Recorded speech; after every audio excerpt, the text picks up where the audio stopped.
Halo, hai, jumpa lagi dengan Ibu. Masih di pembelajaran atau mata pelajaran sejarah wajib.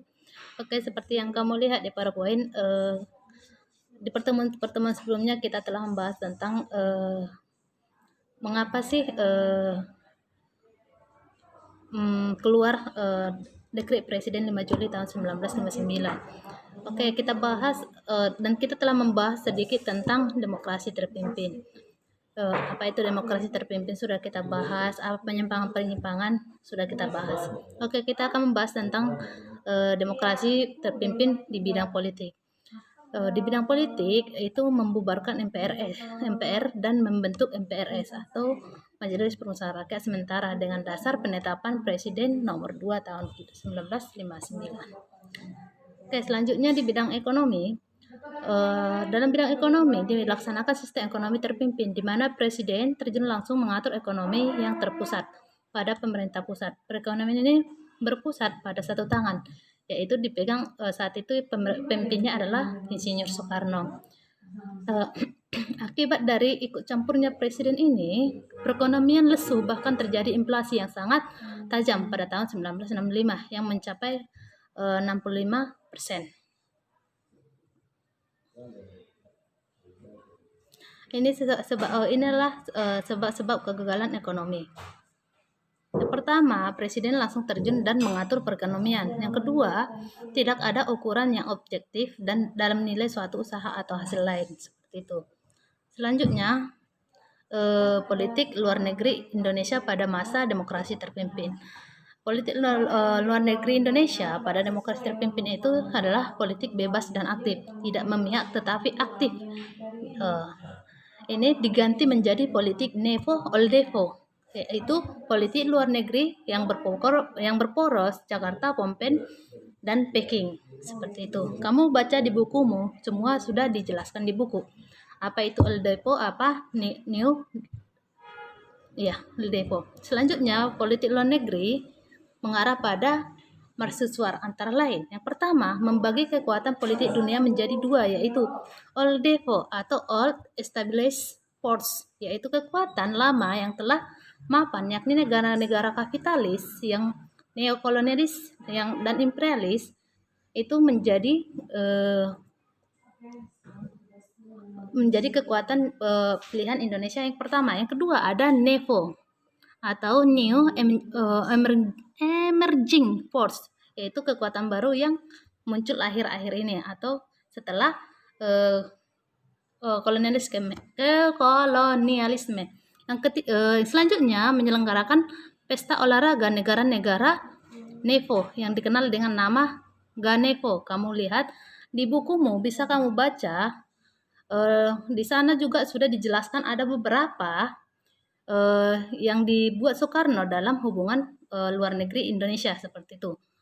Baru membentuk poros Jakarta Peking atau yang disebut dengan Oldefo. Selanjutnya, bentuk pelaksanaan politik luar negeri Neo-Oldefo. Yang pertama, hubungan dengan negara barat menjadi renggang karena kita sudah Indonesia Peking atau Indonesia Cina dan Timur lainnya.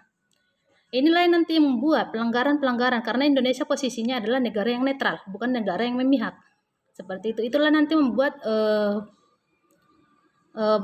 negara bagian barat dengan bagian timur kembali lagi diperdebatkan. Selanjutnya, hubungan dengan timur menjadi erat karena Uni Soviet memberikan kredit pembelian peralatan militer modern. Inilah nanti yang menyebabkan orang-orang Amerika atau poros barat menjadi sedikit renggang hubungannya dengan Indonesia karena kita lebih memihak ke bagian timur. Kalau kita berbicara dengan Perang Dingin, kita akan bahas ini sebenarnya di sejarah peminatan. Itu ada dua kubu negara yang sangat kuat, Uni Soviet dan Amerika Serikat. Jadi kita sebenarnya posisinya adalah negara yang netral. Tetapi ketika kita mengubah politik luar negeri dari bebas aktif menjadi Oldefo, itu menyebabkan ada kerenggangan kita dengan negara-negara Amerika atau poros barat. Yang selanjutnya, konfrontasi dengan Malaysia. Kamu bisa baca ini di bukumu. ada beberapa yang menyebabkan Indonesia dengan Malaysia bermasalah. Itulah nanti mengakibatkan Indonesia keluar dari PBB, karena PBB sepertinya memihak kepada Malaysia seperti itu, membuat Soekarno tidak setuju dengan keputusan PBB sehingga memutuskan keluar dari PBB, walaupun selanjutnya kita kembali lagi masuk menjadi anggota PBB. Ini adalah alasan konfrontasi dengan Malaysia. Yang pertama, Malaysia membentuk federasi atau penggabungan negara bekas jajahan Inggris. Oleh karena itu dianggap membahayakan negara-negara NEPO atau negara-negara yang baru, atau negara-negara yang baru mendirikan atau baru merdeka atau baru membuat politiknya sendiri seperti itu. Karena orang Malaysia membuat federasi atau gabungan negara-negara bekas jajahan Inggris. Selanjutnya, pada tanggal 3 Mei tahun 1964, Soekarno mengeluarkan Dwi Korah. Apa itu Dwi Korah? Yang dikeluarkannya? Pertama, memperhebat ketahanan Revolusi Indonesia. Yang kedua, membantu perjuangan rakyat Malaysia untuk membebaskan diri dari Nekolim Malaysia. Lalu selanjutnya, untuk selanjutnya kamu baca di buku, jangan hanya ibu yang menjelaskan, kamu hanya menerima 100% dari ibu. Baca di buku halaman, kalau tidak salah halaman 65, di sana ada mengapa Malaysia dan Indonesia itu bermasalah. Kamu baca, kamu utarakan apa hasil analisismu dari buku tersebut. Itulah tugasmu nanti, hasil analisismu mengapa Indonesia dan Malaysia melakukan konfrontasi atau melakukan mengapa mereka selalu berselisih satu dengan yang lain seperti itu. Ibu tunggu secepatnya hari ini Ibu kasih tugas dikumpul juga hari ini. Oke? See you, goodbye.